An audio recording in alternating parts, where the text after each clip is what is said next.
Have you ever noticed how some people can say just a few words and suddenly everyone leans in to listen, while others talk and talk but barely make an impact? What if you could unlock the secret to speaking in a way that makes people stop, pay attention, and remember what you say? Introduction. Welcome to How to Speak Smart and Influence Anyone. This audiobook is about unlocking one of the most powerful skills you can ever master, the ability to speak in a way that captures attention, builds trust, and inspires action. Speaking smart is not about using complicated words or memorizing perfect lines. It's about learning how to communicate with clarity, confidence, and purpose so that your message is not just heard, but felt and remembered. Think about the moments that shape your life: job interviews, business meetings, social gatherings, or even difficult personal conversations. In every one of these situations, your words can open doors, strengthen relationships, and change outcomes. Yet so many people struggle to express themselves in a way that truly connects. That ends here. In this audiobook, you will discover 10 powerful lessons that will transform the way you speak. These lessons will teach you how to begin conversations that capture interest, how to deliver messages that stick, and how to influence others without forcing or manipulating. Each lesson is practical, easy to apply, and designed to make you a more confident communicator. By the time you finish, you will not only know how to speak smarter, you will know how to influence anyone, anywhere, at any time. Lesson 1. The power of first words. Imagine walking into a room full of people. Maybe it's a meeting, maybe it's a social event, maybe it's a stage where you've been asked to say a few words. The moment comes, you open your mouth, and within seconds, just seconds, people make a decision about you. Do they want to keep listening, or do they mentally check out, already scrolling through their phones or drifting away in their thoughts? That moment, those very first words, hold enormous power. And here's the truth: most people waste it. They stumble into conversations, start with filler words like or so, or begin with something so ordinary that it barely registers. But the speakers who know how to use those opening seconds wisely, the ones who understand the power of their first words, those are the people who command attention, earn respect, and set the tone for everything that follows.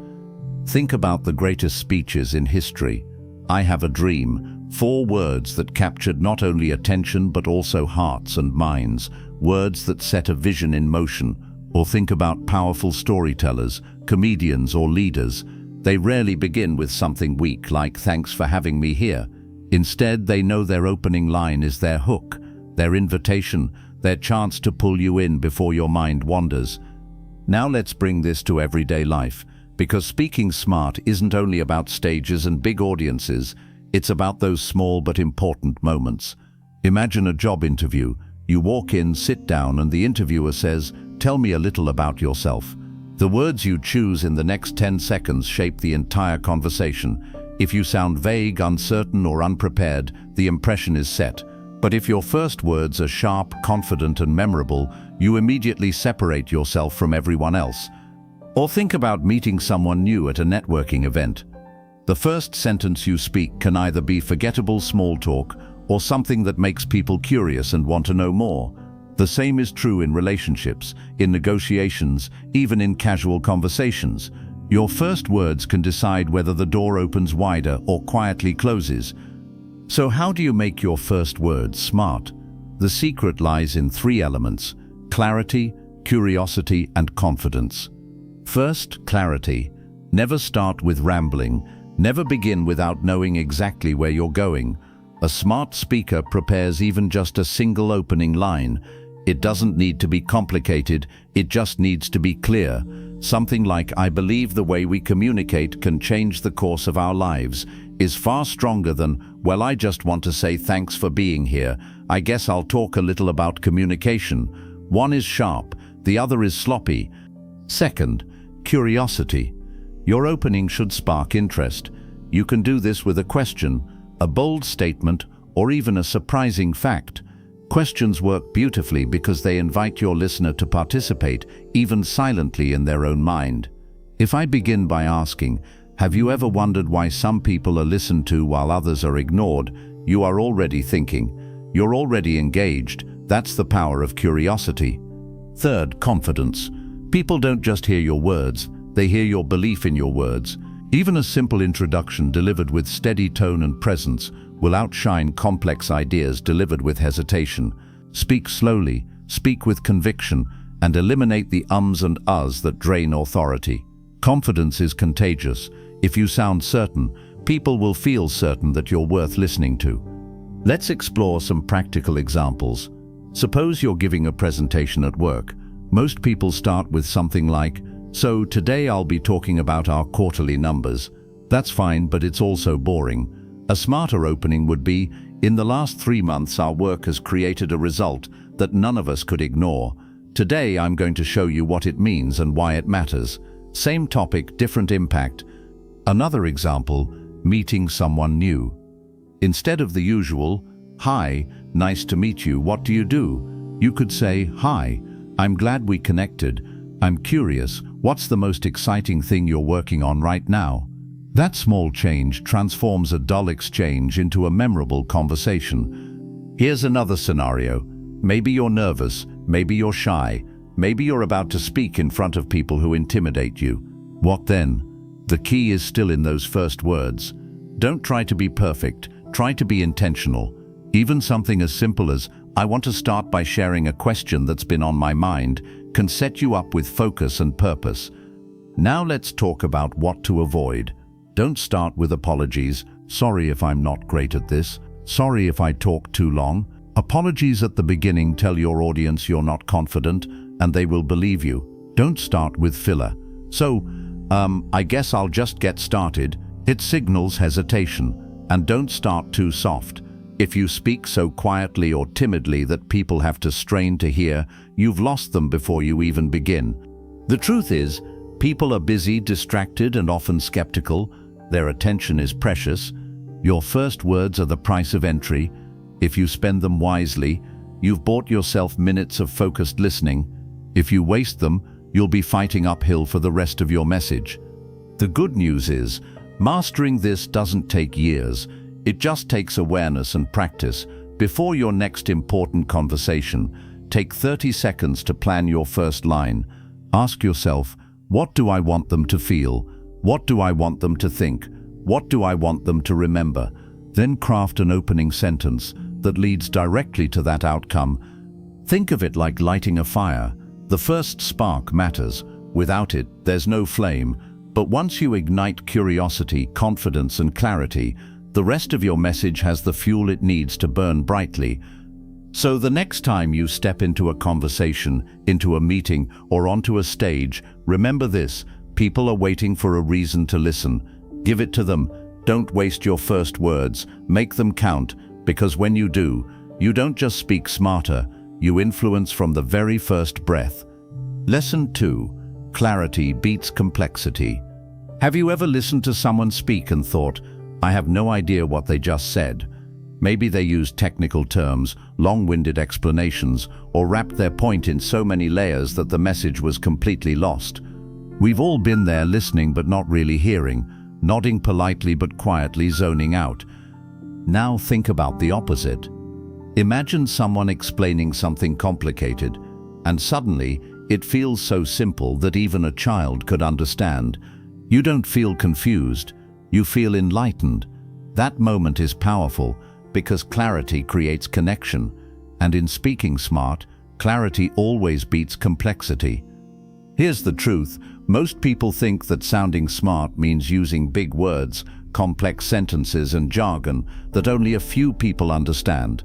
But real intelligence shows up in simplicity. If your audience doesn't get it, your brilliance is wasted. Speaking smart is not about showing how much you know. It's about making sure others can actually absorb, remember, and use what you say. Take Einstein, for example. He said, "If you can't explain it simply, you don't understand it well enough."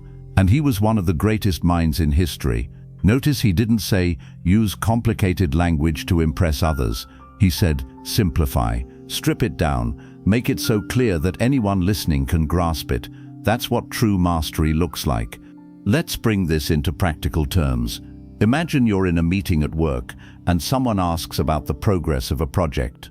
You could answer with, we are in the process of integrating multifaceted deliverables across several cross-functional departments with an emphasis on optimizing outcomes. Sounds smart, right? But it's also confusing. Or you could say, we're working with different teams to finish the main parts of the project, and we're on track to deliver results soon. Which one would people understand instantly? Which one builds trust because it's clear and direct? Always the second. Clarity doesn't mean dumbing things down. It means cutting away the clutter so your message shines through. Think of it like cleaning a window. The view is there, but if the glass is covered in dirt and smudges, no one can see it clearly. When you wipe it clean, the view is bright and obvious. Your words are that window. Make sure they're clean. One way to practice clarity is to shorten your sentences. Long sentences packed with multiple ideas often lose people. Short sentences hit harder. They're easier to follow. They stay in the listener's memory. For example, instead of saying, "I think the key idea that we should all take into consideration moving forward is that we must collectively commit to improving our communication in order to ensure that misunderstandings are minimized," you could just say, "We need to communicate better so we avoid misunderstandings." Same message, more impact. Another way to achieve clarity is by using concrete examples. Abstract language can float away. Examples bring ideas down to earth. If you're explaining leadership, don't just say, "Leadership is about vision." Say, "Leadership is like steering a ship. Without a captain setting direction, the crew drifts." People understand that instantly because they can picture it. Clarity also comes from organizing your thoughts. Sometimes people sound confusing not because their ideas are bad, but because they come out in a messy order. A smart speaker thinks in a sequence: point, support, example, then conclusion. That way, every sentence flows naturally into the next. And here's a secret: clarity also makes you more persuasive. When people understand you easily, they're more likely to agree with you, follow your lead, or remember your point. If they have to work too hard to figure out what you're saying, they tune out, or worse, they mistrust you. They think, if I don't get it, maybe they're hiding something. That's why politicians, salespeople, and leaders who lack clarity often lose credibility. Think about your favorite teachers. The ones who stood out weren't always the ones who knew the most. They were the ones who could explain the hardest topics in the simplest way. They spoke smart because they spoke clear. Let's do a quick exercise together. Picture yourself explaining your work, your passion, or your project to a 10-year-old. Could they understand it? If not, simplify it. Break it down, make it so clear that a child could repeat it back to you. That doesn't make it childish, it makes it powerful. Because when someone can repeat your words, they can also share your message with others. Now I want to point out something important. Some people fear that if they speak too simply, they'll sound less intelligent. They think, "Won't people take me more seriously if I use big words?" The answer is no. In fact, the opposite is true. Big words can intimidate, but clarity builds trust, and trust is far more valuable than intimidation. For example, if a doctor explains your diagnosis in terms you don't understand, you leave feeling confused and anxious. But if that same doctor says, "This is what's happening, this is why, and this is how we'll fix it," you feel reassured and confident. The knowledge hasn't changed, but the clarity makes all the difference. Here's the challenge for you. Over the next few days, pay attention to your conversations. Notice when you're tempted to overcomplicate. Notice when you pile on too many details at once. Then stop yourself and ask, how can I say this in the simplest, clearest way possible? You'll be surprised how often you can cut away extra words and still keep the meaning. When you speak with clarity, people don't just hear you, they understand you. And when they understand you, they trust you, they remember you, and they act on your words. That is influence. So remember this, speaking smart doesn't mean speaking in circles. It means speaking straight. It means choosing clarity over complexity every single time. Because the smartest thing you can ever say is something that everyone can understand. Lesson 3. The secret of pauses. Have you ever noticed that sometimes what you don't say can be just as powerful as what you do say? Silence, when used with intention, can capture more attention than 1,000 rushed words. Yet most people fear silence. They rush to fill every gap, every second of space, as if a pause means weakness. But here's the secret: the pause is not your enemy. The pause is your power. Think about the greatest speeches in history, the ones that gave people chills. They weren't delivered at a frantic pace. They were delivered with rhythm, with timing, with moments of silence that allowed the words to sink deep. Martin Luther King Jr. didn't say "I have a dream" once and rush on. He paused, he let the words echo, and in that silence people's hearts caught fire. Pauses create weight. They tell your listener, what I just said matters. Pay attention. They also give your audience a moment to reflect, to connect, to imagine.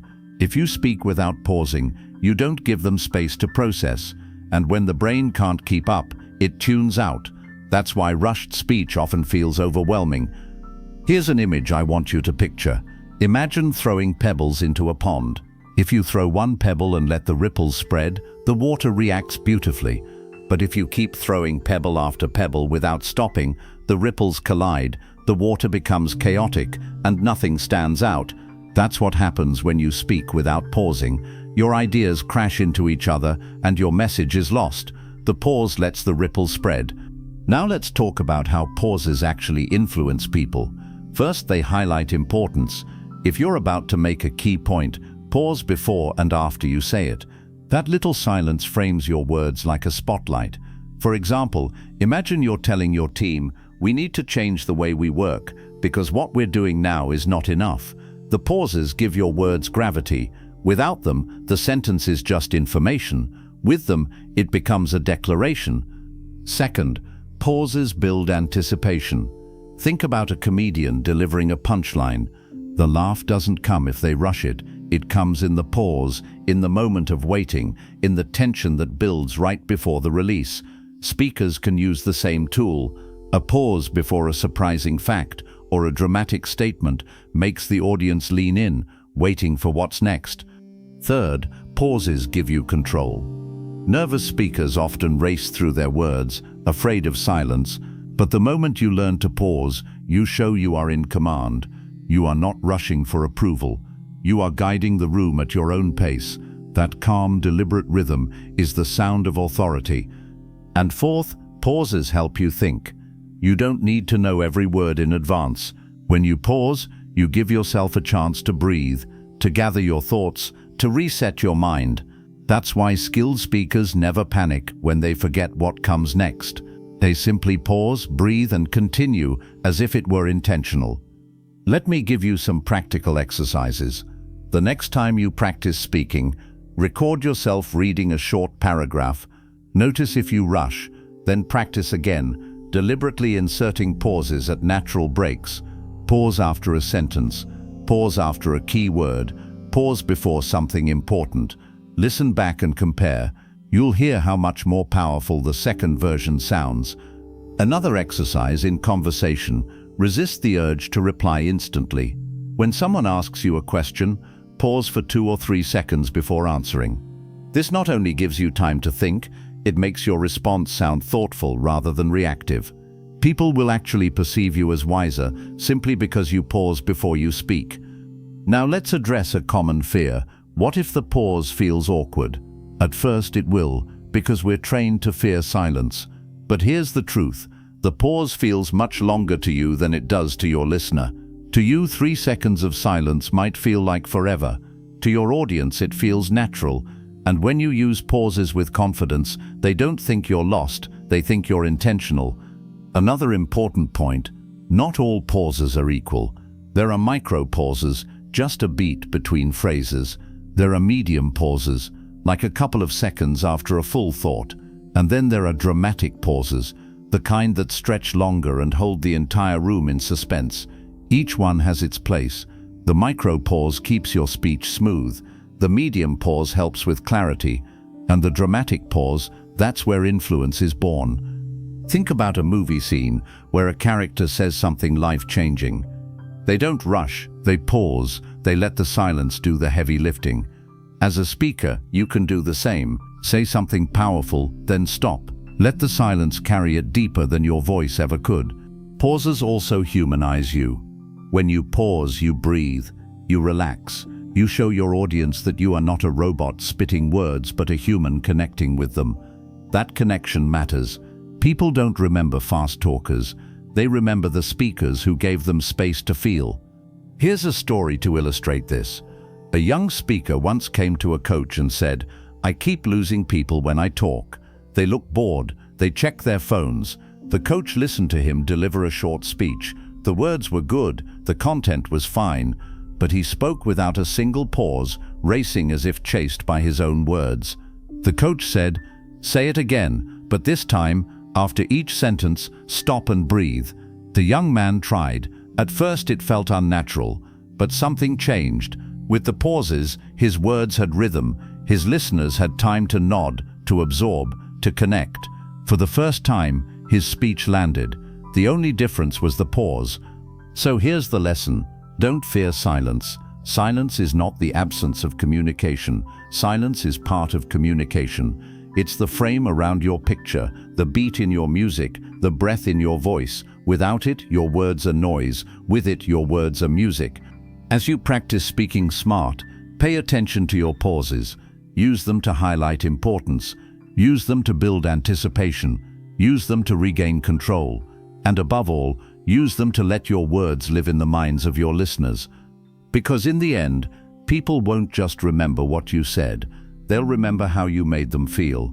And often, that feeling doesn't come from the words themselves. It comes from the spaces in between. That is the secret of pauses. Lesson 4. The magic of storytelling. From the earliest days of humanity, long before we wrote words on paper, we told stories. Around campfires, in caves, in temples. Stories were how we passed down wisdom, warned of danger, celebrated victories, and inspired hope. Thousands of years later, nothing has changed. We still gather around stories, only now the campfires are screens, books, podcasts, and conversations. Why? Because stories aren't just entertainment. Stories are how the human brain makes sense of the world. Facts may inform, but stories transform. Numbers may be forgotten, but stories are remembered. A smart speaker knows this. If you want to influence people, don't just present information, wrap it in a story. Let me ask you this. When was the last time you remembered a statistic someone told you? Now compare that to the last time you remembered a personal story someone shared. Which one stuck longer? Which one did you repeat to others? It was the story. That's the magic. When you speak smart, storytelling becomes your most powerful tool.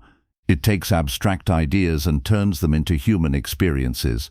It makes your listener not only understand your message but feel it, and feelings move people more than facts ever will. Let's look at an example. Suppose you're trying to explain the importance of persistence. You could say persistence is important because it leads to success. True, but flat. Or you could tell the story of Thomas Edison failing 1,000 times before creating the light bulb. Suddenly, persistence isn't just a word, it's a picture in someone's mind. They don't just hear it, they see it, they feel it, and because of that they remember it. But you don't need famous stories to be powerful. In fact, your personal stories are often more effective. If you tell a story about a time you were nervous before a big presentation and how you overcame it, your audience connects with you. They see themselves in you. They think, if they can do it, maybe I can too. That personal connection is influence. Now, what makes a good story? A story doesn't have to be long. It just needs 3 elements: a character, a challenge, and a change. Someone faces something difficult, and through that struggle, something happens. That's it. Simple. For example, I once froze during a presentation. My mind went blank. I felt humiliated, but I learned to pause, breathe, and start again. Now I never fear silence. That little story is short, but it teaches, connects, and sticks. Another key to smart storytelling is detail. Not too much detail, but just enough to make it vivid. Instead of saying, "I was nervous," say, "My palms were sweaty, my throat was dry, and my heartbeat felt like a drum in my chest." Suddenly the listener isn't just hearing, they're experiencing it with you. Stories also allow you to bypass resistance. If you try to convince someone directly, they may argue, but if you tell them a story, their guard goes down. They listen, they relate, and they draw their own conclusions. That's why parables, fables, and metaphors have lasted for centuries. They teach without lecturing. Think about the stories you already have. Moments of failure, moments of success, lessons learned the hard way, times when you doubted yourself but grew stronger. These are treasures. Don't hide them, share them. They don't make you weaker, they make you real, and real is what people trust.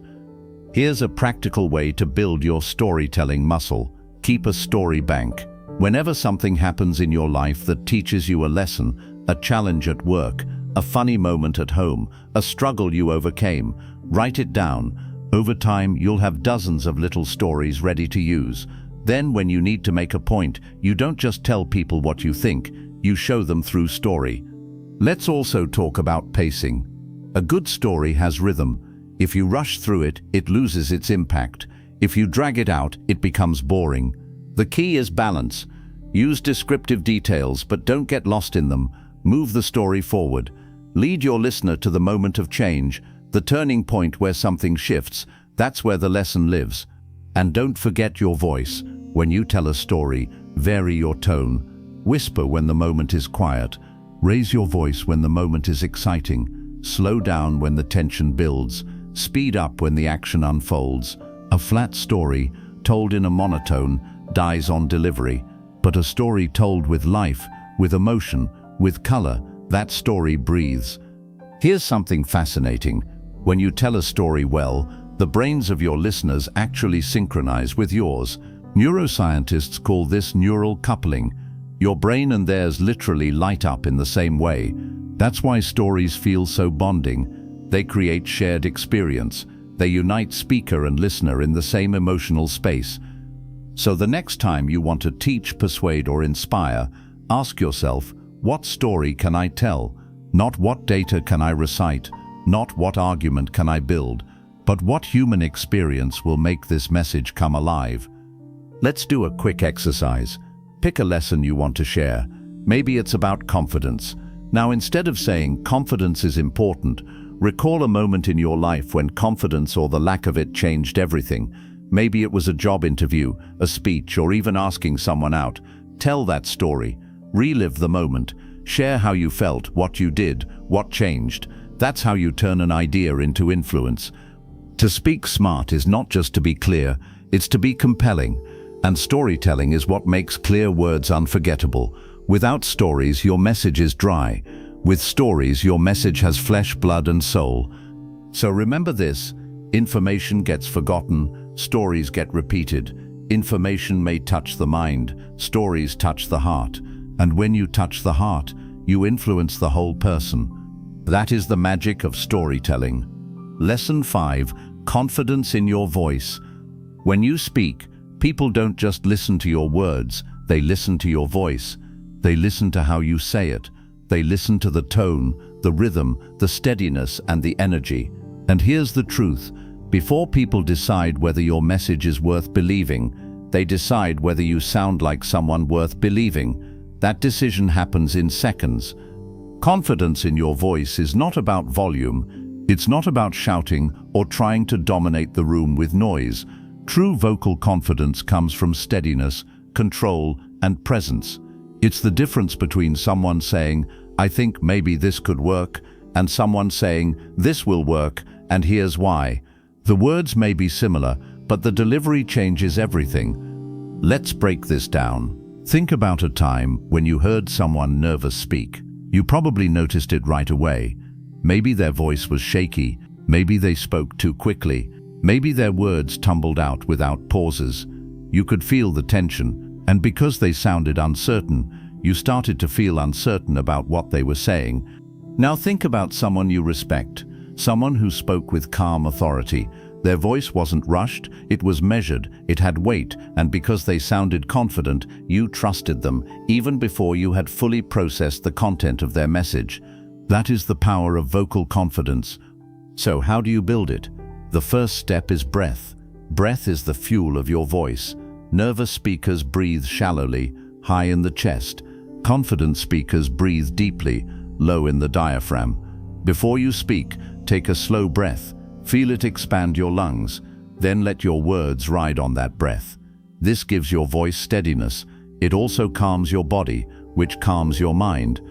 The second step is pace. When people are nervous, they race. They try to spit everything out quickly, as if afraid they'll lose permission to speak. But confidence lives in a slower rhythm. Confident speakers give themselves time. They let each idea land before moving on. You can feel the difference. A rushed voice says, "I hope you'll listen." A steady voice says, "I expect you to listen." The third step is tone. A monotone drains energy. A high-pitched, frantic tone signals stress, but a warm, varied tone draws people in. Lowering your voice slightly at the end of a sentence signals authority. Adding variation, rising when asking a question, softening when sharing something personal, strengthening when making a bold point, keeps listeners engaged. It tells them your voice is alive. Another part of confidence is articulation. If your words blur together, you sound unsure. If you pronounce clearly, you sound certain. Try this exercise. Read a sentence aloud, exaggerating every syllable as if you were on stage. Then relax back into a natural tone. You'll notice your words suddenly carry more clarity, more impact. That clarity sounds like confidence. Let's talk about body posture too, because your voice doesn't exist in isolation. Your body is the instrument that produces it. If you slouch, collapse your shoulders, or tilt your head downward, your voice weakens. But when you stand tall, open your chest and lift your head, your voice resonates with more power. This isn't just about how you look. It's about how your body physically supports your sound. Now here's something most people don't realize. Confidence in your voice isn't only for speeches. It's for everyday life. When you're in a meeting, does your voice sound hesitant, as if you're asking for permission? Or does it sound steady, as if your words matter? When you're on the phone, do you mumble or do you project as if the person across from you is right there in the room? Every conversation is a chance to practice vocal confidence. I want to share a quick story. A young professional once came to a speaking coach and said, "I keep getting ignored in meetings. People talk over me." The coach listened and quickly realized the problem. Her voice was soft, her sentences trailed off, and she sounded like she was apologizing for speaking. The coach taught her to slow down, lower her tone slightly, and project her voice with intention. Within weeks, the same people who once talked over her began waiting for her to finish. Nothing about her knowledge had changed, only her voice. That story illustrates a crucial truth. People don't just respond to what you say, they respond to how you sound when you say it. Here are some practical tools you can start using right now. Before speaking in any important situation, do a breathing exercise. Inhale for 4 seconds, hold for 4 seconds, exhale for 4 seconds. This grounds you and gives your voice a calm foundation. When practicing, record yourself. Most people hate the sound of their own voice on playback, but listening back is the only way to notice your habits. Do you rush? Do you trail off? Do you fill space with and ah? Awareness is the first step to improvement. Another technique is to mark your pauses in writing. When preparing notes, insert slashes where you will stop and breathe. For example, confidence is not volume, confidence is steadiness, confidence is presence. Then read it aloud, honoring the pauses. You'll sound more deliberate, more assured. One more tool, practice the confident finish. Nervous speakers often let their sentences drift upward at the end, like a question. This makes them sound uncertain. Confident speakers let their sentences drop at the end, like a full stop. Try it with this line, "I know what I'm talking about." If you let your voice rise, it sounds like doubt. If you let it fall, it sounds like certainty. That drop is a signal of authority. Now, I want you to imagine a future moment, maybe a presentation, maybe a conversation, maybe even a speech where you share your story. Picture yourself standing tall, breathing deeply, speaking slowly, with every word landing clearly.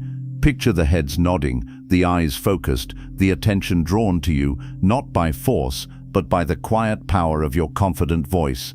That is what's possible when you master this skill. Confidence in your voice is not about pretending to be someone else. It's not about faking authority. It's about aligning your body, your breath, and your words so that your natural voice carries the strength it already has. It's about letting people hear not just what you say, but the certainty behind it. So remember this: people believe confidence before they believe content. If your voice sounds strong, your message feels strong. If your voice sounds uncertain, your message feels uncertain. Speak slowly, breathe deeply, stand tall, and let your voice carry not just sound, but authority. Because when you speak with confidence, you don't just speak smart, you make people believe in your words and, more importantly, in you. That is the power of confidence in your voice. Lesson 6. Listening to influence.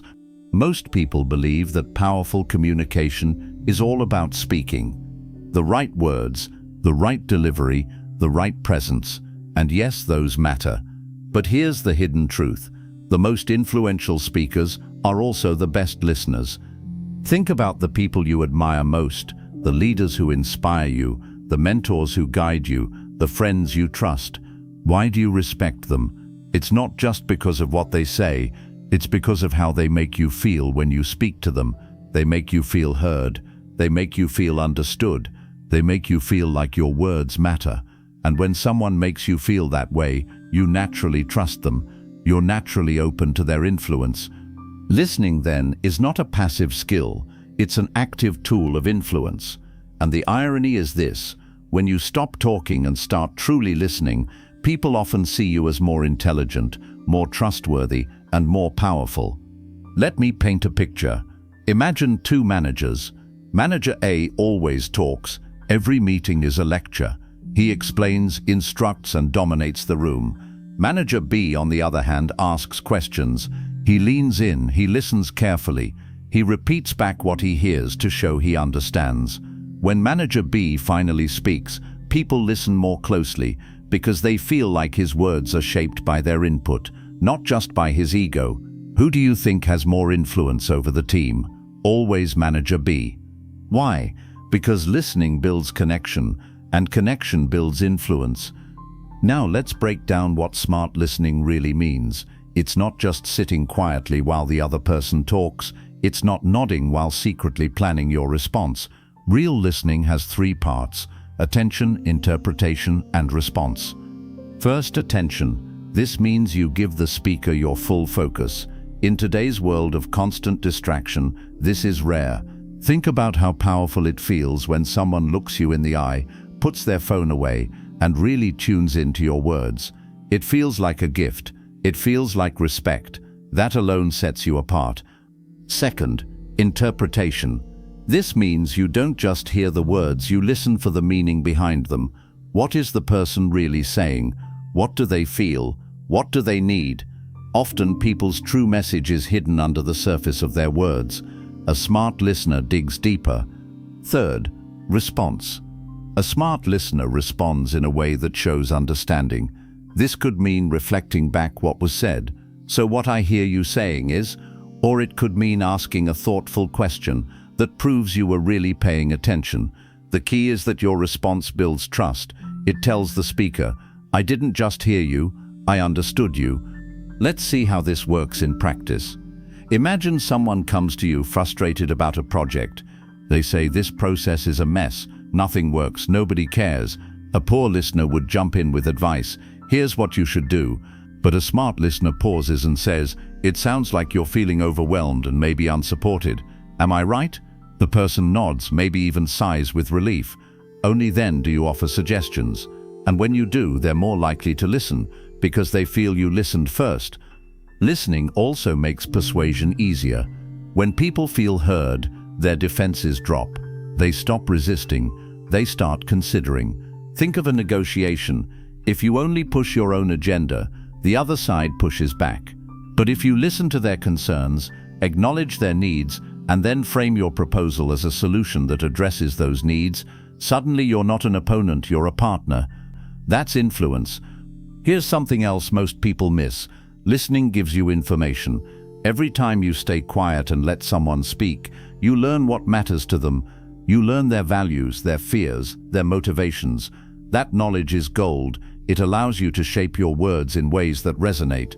Without listening, you're just guessing. With listening, you're precise. Let's take an everyday example. Imagine you're meeting someone new at a networking event.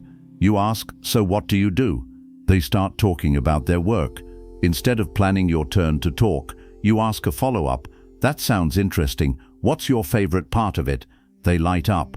They share more. By the time you do share about yourself, they're already more open because you listened first. And when they leave, they'll remember you not as the person who talked about themselves, but as the person who cared. That memory is influence. Now let's talk about presence. Presence means listening not just with your ears, but with your whole self. Your eyes, your body language, your energy. If your eyes dart around the room while someone talks, they know you're not truly with them. If you fold your arms, glance at your watch, or check your phone, the message is clear. You don't matter right now. But when you lean in, nod gently, and maintain soft, steady eye contact, you're saying, "I'm here, I respect you." And people are drawn to that presence.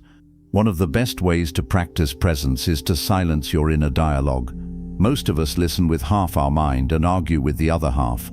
We're thinking, "How will I respond? What do I say next? How do I look right now?" Instead, try listening as if nothing else exists. Treat each word like a gift. When you do this, your calm energy radiates and people feel it. Here's a story to bring this home. A young professional once told me about a senior leader in her company who had enormous influence. Whenever you spoke to him, she said, it felt like you were the only person in the world.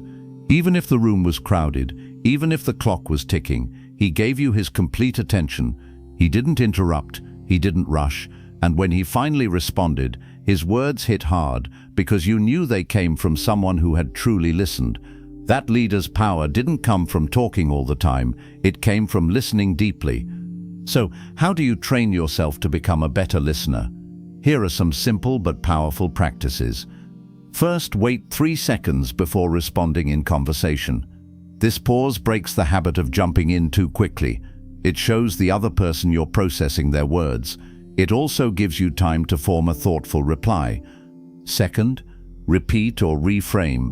For example, if someone says, "I'm frustrated with how slow things are moving," you might respond, "It sounds like speed is really important to you." This doesn't just show understanding, it builds alignment. Third, ask open-ended questions. Closed questions lead to short answers. "Are you happy with this project?" gets a yes or no. But "What's been the best part of this project so far?" opens a door. Open questions invite stories, and stories reveal emotions, which is where real influence begins. Finally, practice listening in small moments, not just in big conversations, but in daily interactions, when a coworker chats, when a friend vents, when a child tells you about their day. Every time you practice, you build the muscle. Now, let's address the challenge. Some people think, if I listen too much, I'll lose authority. Won't people think I'm weak if I don't talk all the time? The answer is no. In fact, the opposite is true. People who dominate conversations often lose respect. They're seen as arrogant or insecure.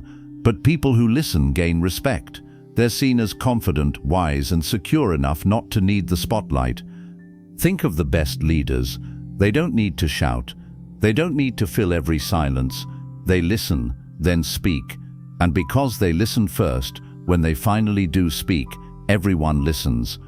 So here's the lesson. If you want to influence anyone at work, at home, in relationships, in leadership, learn to listen smart. Listen not just to words, but to meaning. Listen not just with your ears, but with your presence. Listen not just to respond, but to understand. Because when you make people feel heard, you earn the greatest gift of influence, their trust. And once you have trust, your words carry more weight than you ever imagined. That is the power of listening to influence.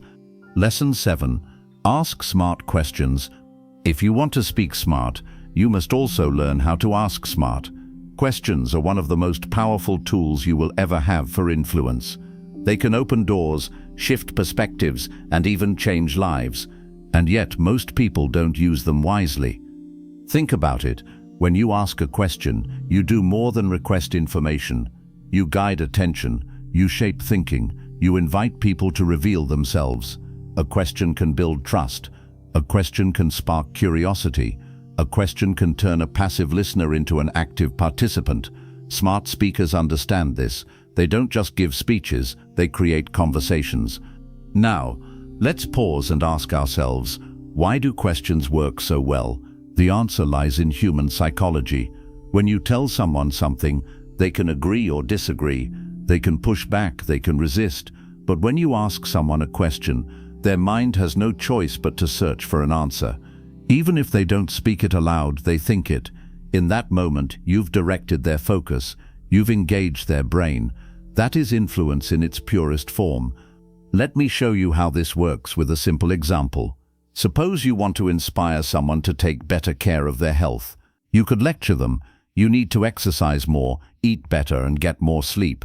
Most people will nod politely and ignore you. Or you could ask, how would your life be different if you had more energy every day? That question makes them stop. It forces them to imagine a better version of themselves. And when people imagine change, they begin to desire it. The lecture pushes, the question pulls. Pulling is far more powerful. Now, let's go deeper. There are different kinds of questions, and not all of them have equal influence. Closed questions, like "Did you like the meeting?" can be answered with a yes or no. They have their place, but they don't open minds. Open questions, like "What part of the meeting was most useful for you?" create space. They invite stories, emotions, insights. Smart questions are usually open questions. They stretch the conversation wider instead of shutting it down. There's also a special category I call transformational questions. These are the ones that challenge assumptions and spark breakthroughs. For example, what would you do if you weren't afraid of failing? Or if you had to start over today, what's the first step you'd take? These questions cut deeper. They don't just gather information, they change how people see themselves and the world. Here's a story to illustrate the power of a smart question. A young entrepreneur once sat across from an investor, nervous and eager to impress. She started rattling off data, growth projections, revenue models, marketing plans. The investor listened politely but seemed unmoved. Finally, she stopped and asked, "What do you think is the single most important quality of a founder you'd choose to invest in?" The investor leaned forward. He thought for a moment, then said, "Resilience." That answer gave her exactly what she needed. She spent the rest of her pitch showing her resilience, not just her numbers. She walked out with funding. It wasn't her facts that changed the meeting, it was her question. Questions also build relationships. Think about your best conversations with friends. They weren't just long monologues, they were filled with questions. How are you? What's new? How did that make you feel? Every question signals care. Every question deepens connection. And in influence, connection is everything. Now let's talk about the questions you should avoid.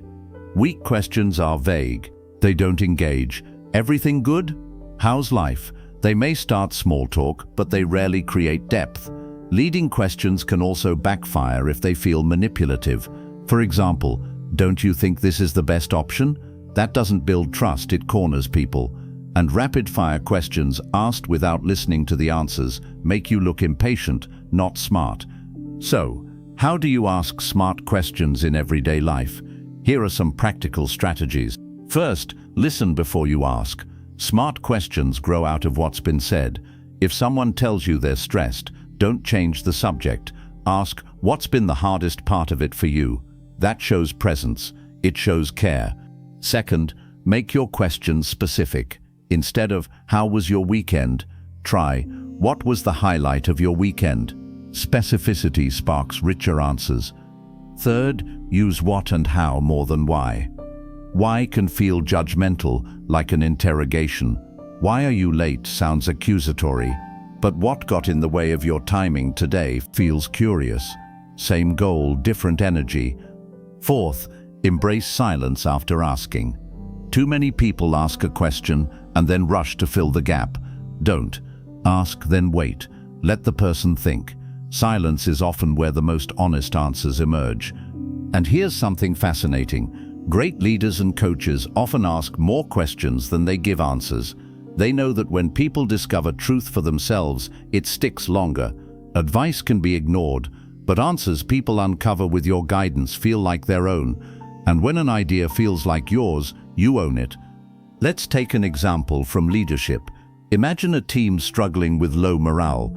A poor leader might say, "Here's how we're going to fix this." A smart leader asks, "What do you think would make our team feel more motivated?" The answers that follow may surprise you. They may even reveal problems the leader didn't see. More importantly, the team feels included. They feel ownership. And because they helped create the solution, they're more committed to making it work. That is smart influence. Parents can use this too. Instead of scolding a child with, "You shouldn't have done that," ask, "What do you think would have been a better choice?" The child is forced to reflect, to reason, to grow. They're not just obeying, they're learning. Even in conflict, questions diffuse tension. Imagine someone is angry at you. Instead of firing back, you ask, "What's the biggest concern for you right now?" That question shifts the energy. It turns a fight into a dialogue. It opens a door where before there was only a wall. Now, let's explore a deeper layer. Smart questions don't only influence others, they influence you. When you start asking yourself better questions, you live smarter. Instead of saying, "Why am I always failing?" ask, "What can I do differently next time to succeed?" One question traps you in self-pity, the other moves you forward. The quality of your life in many ways is shaped by the quality of the questions you ask yourself. Here's an exercise. For 1 week, make it your goal to ask at least 3 smart questions in every conversation. They don't have to be profound, just intentional. Notice how people respond. Notice how the conversations deepen. Notice how much more influence you gain, not by talking more, but by asking better. Another exercise. Journal at the end of the day with 3 questions. What did I do well today? What could I improve tomorrow? What am I grateful for right now? Simple questions, but they shift your mindset. They train your brain to look for growth and positivity. Remember this, speaking smart is not about having all the answers. No one trusts the person who claims to know everything, but everyone respects the person who asks questions that make them think. When you ask smart questions, you're not only seen as wise, you're seen as someone who values others, and that builds the trust that influence depends on. So, let me leave you with this thought. Words can inform, but questions transform. Facts may close a conversation, but questions open it. Answers may impress, but questions connect. If you want to influence anyone, your boss, your team, your partner, your child, even yourself, stop thinking about what you'll say next. Start thinking about what you'll ask next, because the right question at the right time can change everything. That is the power of asking smart questions. Lesson 8. The energy of body language. Long before humans had language, we had gestures, we had posture, we had eye contact, we had the tilt of the head, the crossing of arms, the lean toward or away from others. Long before people could speak words, we communicated with movement, and in many ways that hasn't changed. Today, no matter how brilliant your words are, people often believe your body more than they believe your mouth. This is why body language is the silent partner of smart speaking. It amplifies your words, or it contradicts them. It creates presence, or it destroys it. It makes people lean in, or it pushes them away. The energy of body language is one of the most underestimated forces of influence, and yet it speaks louder than anything you could ever say. Think about this for a moment. You've probably heard the phrase, "It's not what you say, it's how you say it." And how you say it isn't only tone of voice, it's how you stand, how you move, how you look at people. Research has shown that when people interpret communication, only a fraction comes from the actual words. A much larger percentage comes from vocal tone and body language. In other words, people don't just listen with their ears, they listen with their eyes. So let's imagine this. You walk into a meeting and say, "I'm excited to be here," but your shoulders are hunched, your arms are crossed, your eyes are on the floor, and your tone is flat. Do people believe you're excited? Of course not. Your words and your body are in conflict.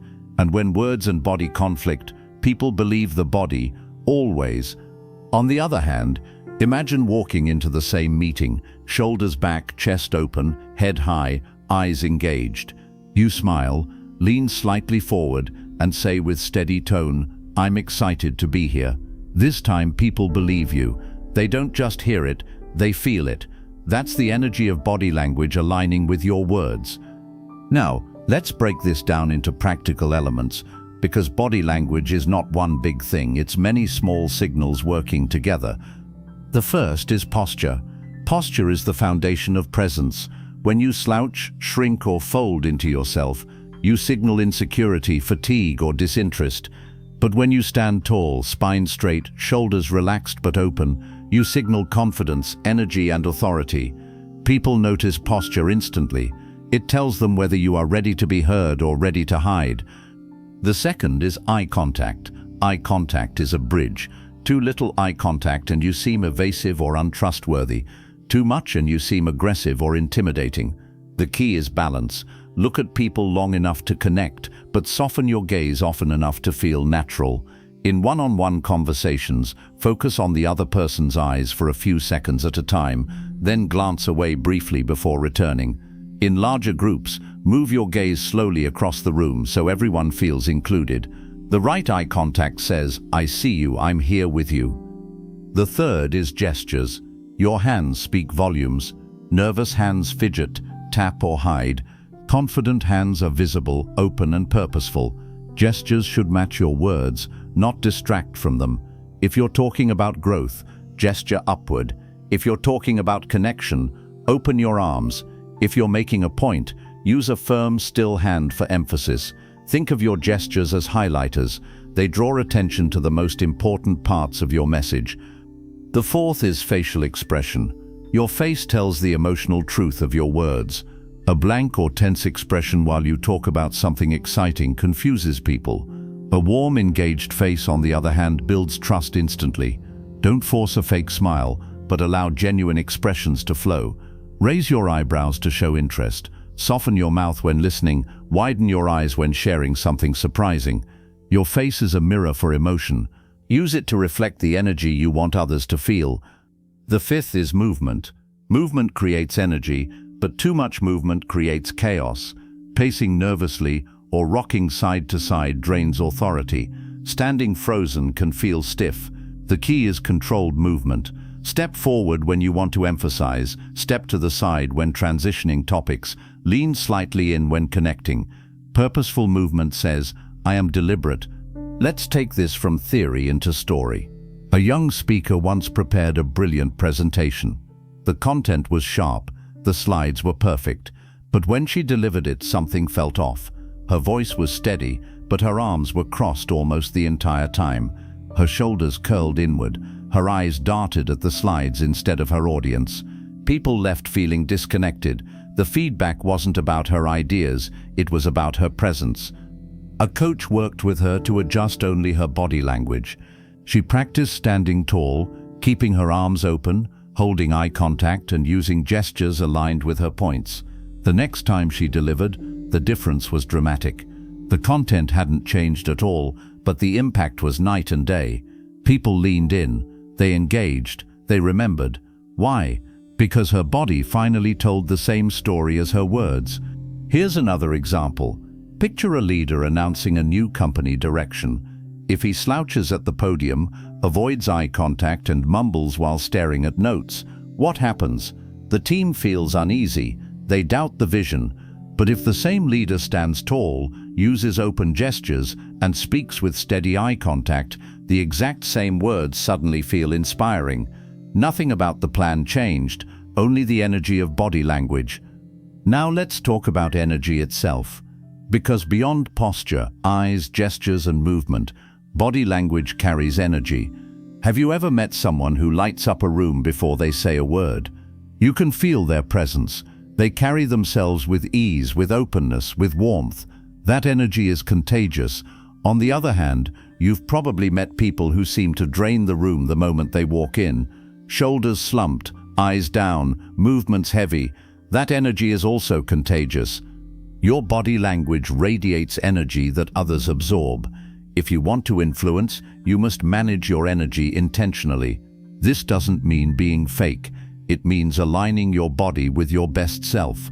If you want people to feel calm, your body must project calm.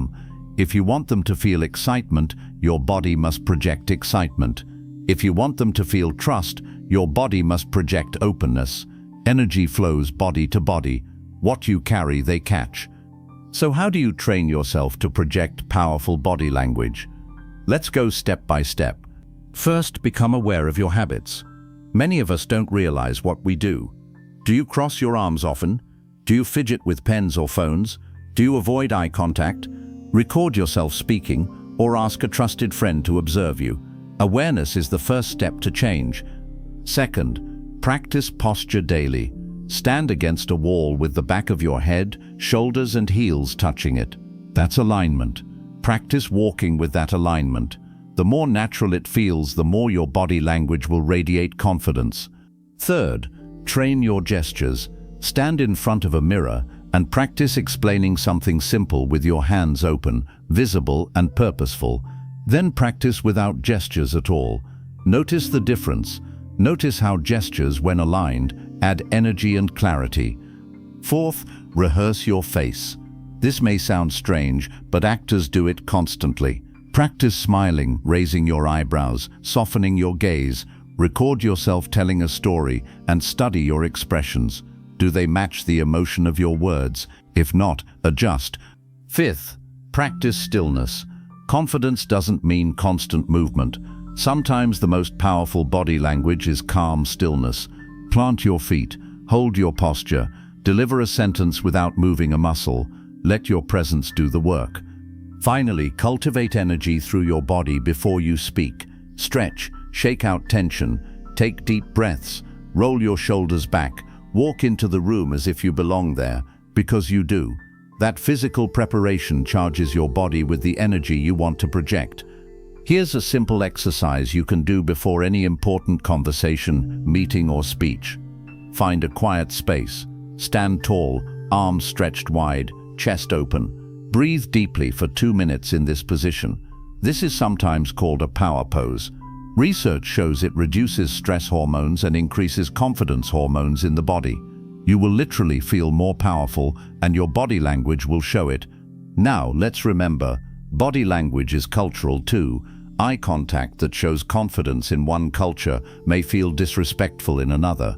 Gestures that mean one thing in your country may mean something offensive elsewhere. Smart speakers are culturally aware. They adapt their body language to the context while keeping the core principles of openness, presence, and energy. So what does all this mean for influence?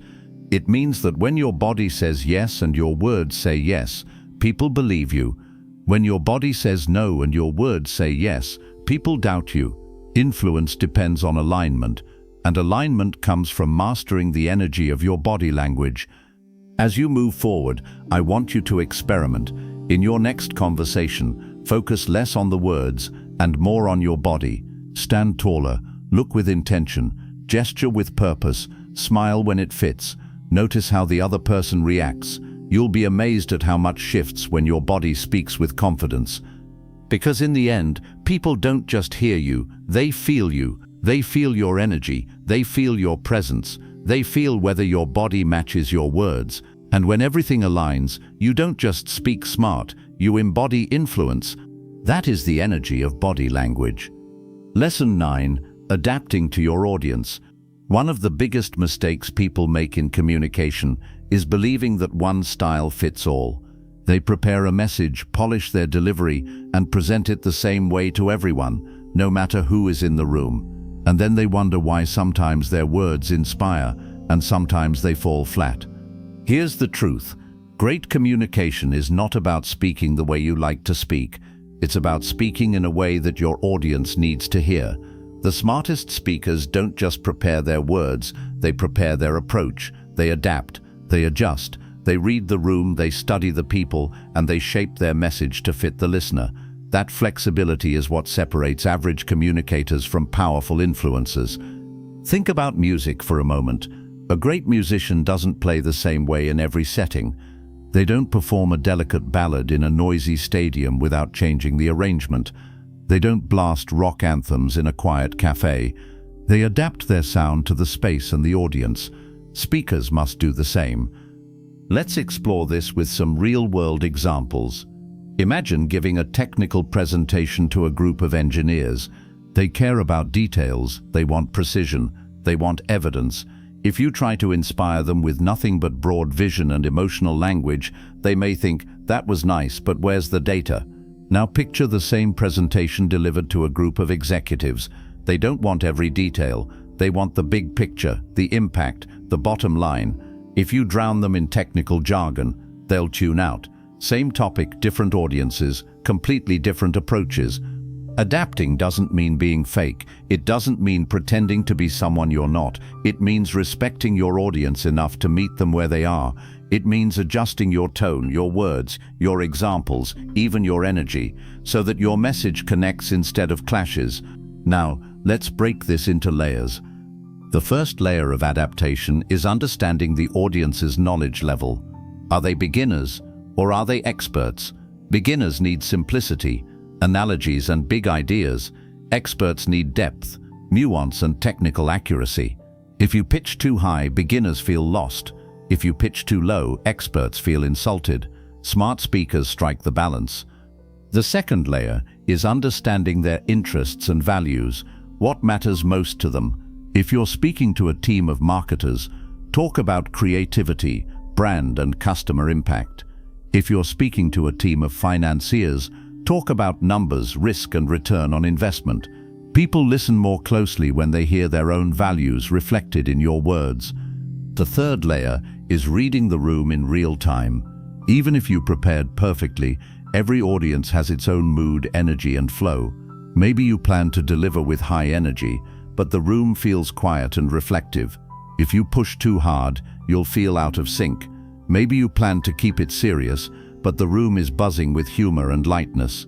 If you stay too rigid, you'll feel disconnected. The best speakers adjust in the moment. They sense, they respond, they dance with the energy of the room. Here's a story to illustrate. A well-known speaker once told me about giving a talk at a corporate conference. He had prepared a polished, energetic keynote full of humor. But when he arrived, he discovered that the company had just announced layoffs. The room was heavy with anxiety and sadness. If he had delivered his planned speech, it would have felt tone-deaf. Instead, he adapted.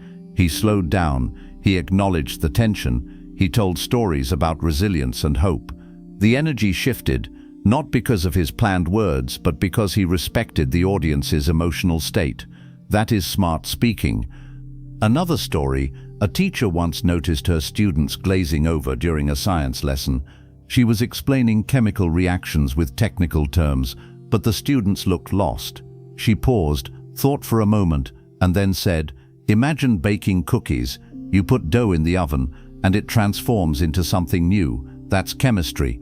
Suddenly the students lit up, and once they understood through their own lens, she could build up to the more complex terms. This is the essence of adaptation, translating your message into the language of your audience. Now let's look at different audience types and how to adapt to each.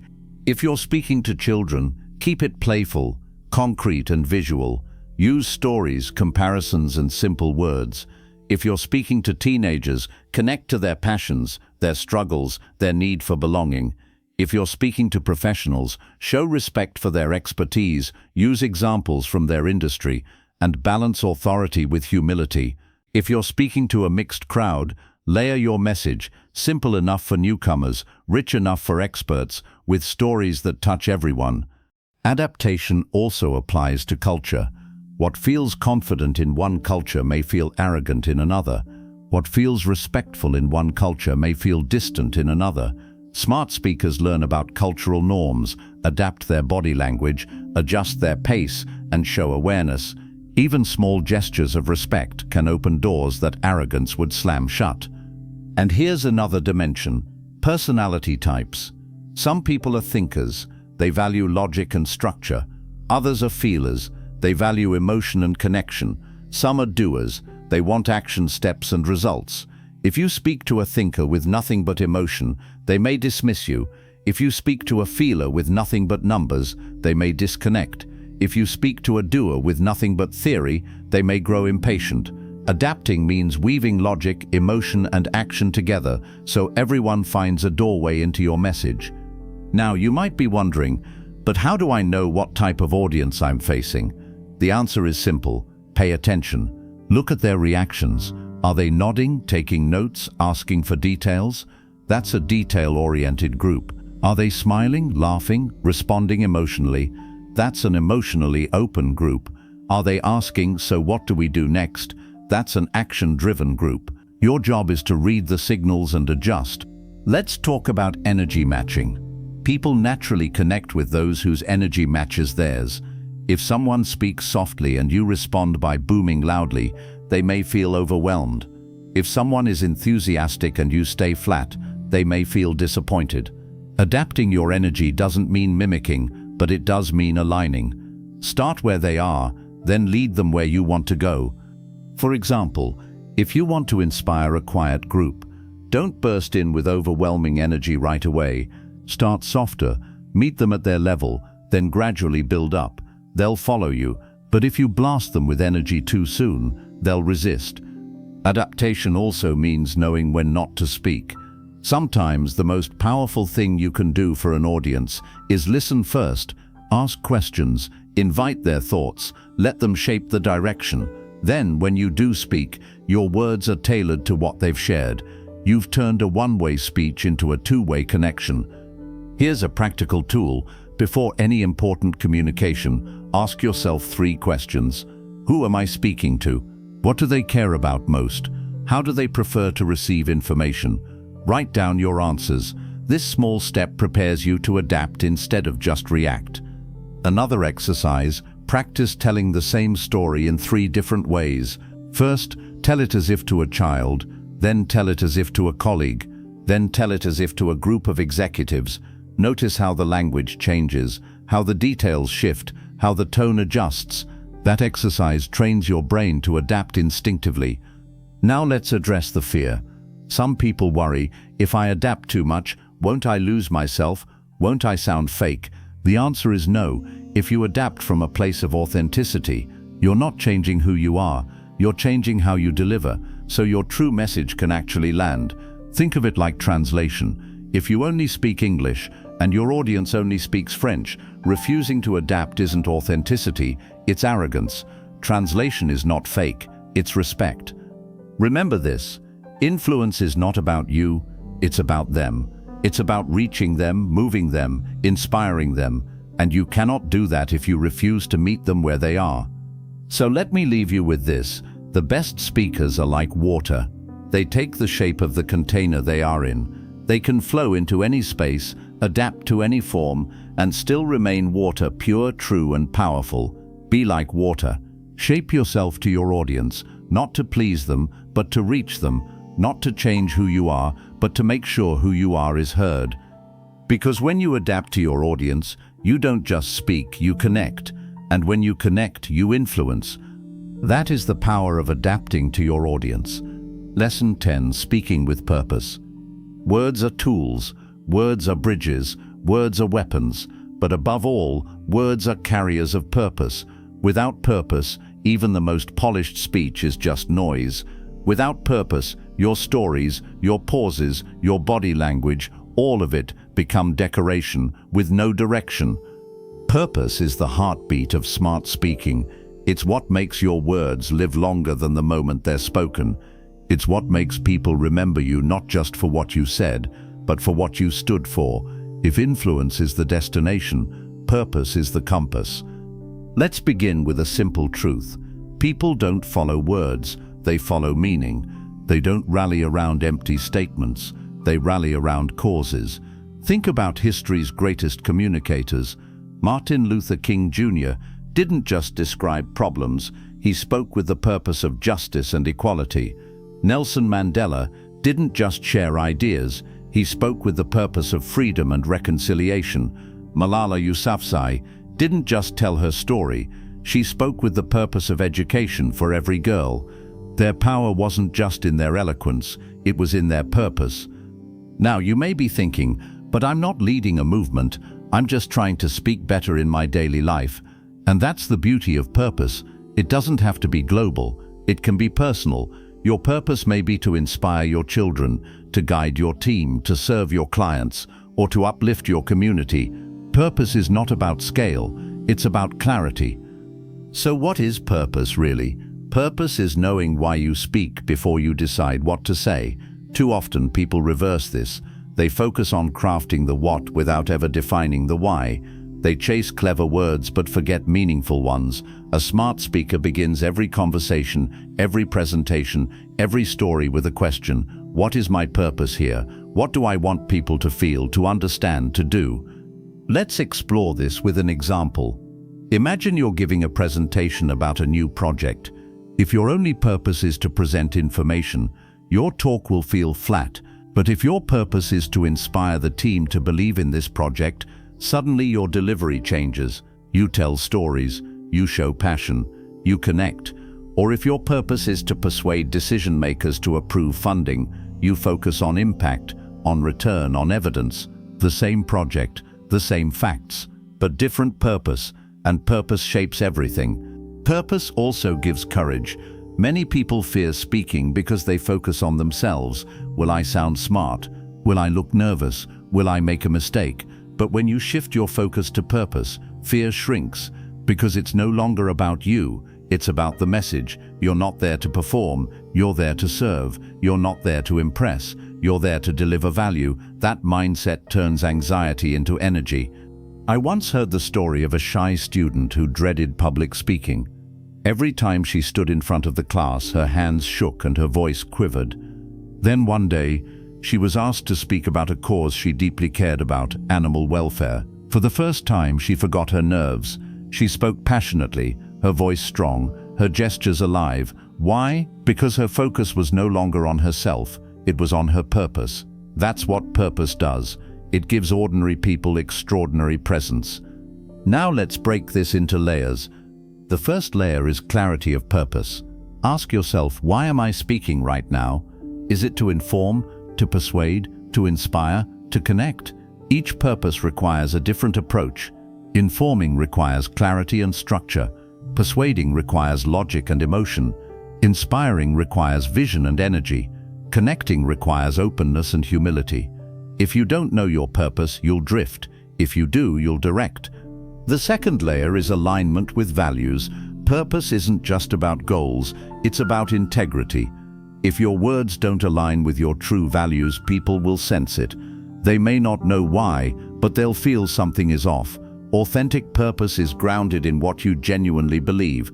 That's why forced speeches feel empty, but heartfelt ones resonate. The third layer is consistency of purpose. It's not enough to have purpose once in a while.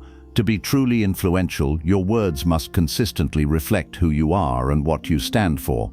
If you speak about honesty but twist the truth, your influence collapses. If you speak about teamwork but constantly glorify yourself, your words lose weight. Purpose is not just a speech, it's a thread woven through everything you say. The fourth layer is adaptation of purpose. Yes, we spoke about adapting to your audience, but purpose adapts too. For example, your overall life purpose may be to help people grow, but in one conversation that purpose might look like encouragement. In another, it might look like challenge. In another, it might look like teaching. The core remains the same, but the expression adapts. Now, how do you discover your own purpose? Here's a practical exercise. Write down 3 questions and answer them honestly. What do I care about most? Who do I want to impact most? What do I want to change most? Your answers point to your purpose. For example, if you care about creativity, want to impact young people, and want to change how they see their own potential, your purpose might be to inspire the next generation to believe in their creativity. Once you know that, your speaking takes on new fire. Here's another exercise. Before every important conversation, write down 1 sentence. My purpose in this talk is, fill in the blank. Keep it short, clear, and specific. That sentence becomes your anchor. If you feel nervous, return to it. If you lose focus, return to it. Purpose keeps you steady. Let's talk about the energy of purpose. When you speak with purpose, your body, your voice, your words, all of it changes. You stand taller, you speak stronger, you connect deeper. Purpose is magnetic. People can feel it, even if they can't explain it. It's the difference between a salesperson who pushes a product and a person who genuinely believes in what they're offering. The first feels like pressure, the second feels like passion. I'll share a story here. A young man once gave a talk at a small community event. He stumbled through his notes, his delivery was awkward, and his grammar wasn't perfect. But he spoke about his journey overcoming addiction, and his purpose was clear: to give hope to others. By the end, the entire room was in tears. Nobody cared about his mistakes, they cared about his purpose. That's the power of speaking with meaning. Now, let's contrast this. Another speaker once gave a perfectly polished talk at a corporate event. The slides were flawless, the jokes rehearsed, the timing sharp, but the purpose was missing. It felt hollow. People clapped politely, then forgot it. The difference wasn't in skill, it was in soul. Purpose is the soul of speaking. Without it, your words die quickly. With it, they live long after you've finished. So how does purpose tie into influence? Simple. Influence is not manipulation. It's not tricking people into agreement. Influence is aligning your purpose with their needs. It's saying, here's what I believe, here's why it matters, and here's how it can serve you. People don't resist that. They welcome it, because deep down we all want to be moved by purpose. Purpose also makes you resilient. When criticism comes, and it always does, purpose protects you. If your only goal is approval, criticism destroys you. But if your goal is purpose, criticism cannot touch you. You're not speaking to be liked, you're speaking to make a difference. That mindset frees you from fear. Let's go practical again. Imagine you're giving a toast at a wedding. If your purpose is to impress people with how funny I am, you may crack jokes, but they might fall flat. If your purpose is to honor the couple and make them feel loved, your tone changes. You still may use humor, but it will serve the purpose of love, not ego, and people will feel it. Or imagine leading a team meeting. If your purpose is to get through the agenda quickly, you may rush. But if your purpose is to align the team around a shared goal, you'll slow down, highlight vision, and invite input. The same meeting, different purpose, different outcome. Now, let's address you directly. What's your purpose as a communicator? Maybe it's to lead, maybe it's to teach, maybe it's to heal, maybe it's to challenge. Whatever it is, own it. Shape your words around it. Speak with it every time you open your mouth. Here's the ultimate test of purpose. After you speak, ask yourself, did my words leave people better than I found them? If the answer is yes, you spoke with purpose. If the answer is no, you may have spoken but you didn't serve. So let me leave you with this. Smart speaking is not about perfection. It's not about dazzling people with flawless words. It's about impact, and impact comes from purpose. Find your purpose, speak from it, live in it, let it shape every story, every pause, every gesture, every word. Because in the end, people won't remember every detail you said. They'll remember how you made them feel. They'll remember the spark you left inside them. They'll remember your purpose. That is the power of speaking with purpose. You've reached the end of this audiobook, but if you've listened closely, you know this isn't really an ending. It's a beginning of a new way of seeing your words, your presence, and your influence. Throughout these 10 lessons, we've uncovered what it truly means to speak smart. We began with the foundations: clarity, confidence, and connection. We explored the secret power of pauses, the magic of storytelling, and the strength of a confident voice. We dug into the hidden art of listening, the transformation that comes from asking smart questions, and the undeniable energy of body language. We saw how adapting to your audience multiplies your impact, and finally, how speaking with purpose gives every word a reason to exist. Each lesson built on the one before it. Together, they form more than techniques, they form a philosophy, a way of approaching communication, not as a performance to impress, but as a tool to connect, to influence, and to serve. Now here's the most important part.